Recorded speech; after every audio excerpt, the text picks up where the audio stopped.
اس کو تم نے سبوتاج کیا.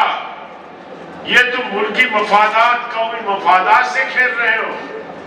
جہاں سے ملک کو تقویت ملتی تھی, قوم کو تقویت ملتی تھی, بے روزگاری دور ہو رہی تھی, اس عظیم پروجیکٹ کو, اس عظیم منصوبے کو تم نے سبوتاج کیا. خبردار, ہم انشاءاللہ یہ جنگ لڑیں گے.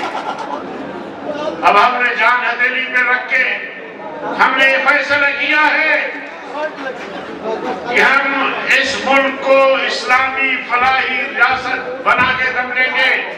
اس کے لیے چاہے خون کی ندیاں بہانا پڑے, اس کے لیے پہاڑوں پہ جانا پڑے, اس کے لیے الیکشن چھوڑ کے انقلاب کا راستہ اختیار کرنا پڑے, ہم کریں گے. لیکن اس ملک کو اب تمہارے ہاتھوں میں اس طرح بے یار و مددگار کہ تم اپنی سوچتے ہو, نہ ملک کی سوچتے ہو, نہ قوم کی سوچتے ہو. ہم اب ملک کو تمہارے رحم کرم پر بھی. شاعر کہتا ہے کہ جو ناقائم رکھ سکے انتظام میں قدر. پشاور کی دوستوں اردو سمجھتے ہوئے یہ شاعر بڑے گہرائی سے بات کر رہا ہے کہ جو ناقائم رکھ سکے انتظام بے قدر. سمجھتے ہو؟ جو ناقائم رکھ سکے انتظام بے قدر, چھین لو ان کے ہاتھ سے انتظام بے قدر. وہ آخر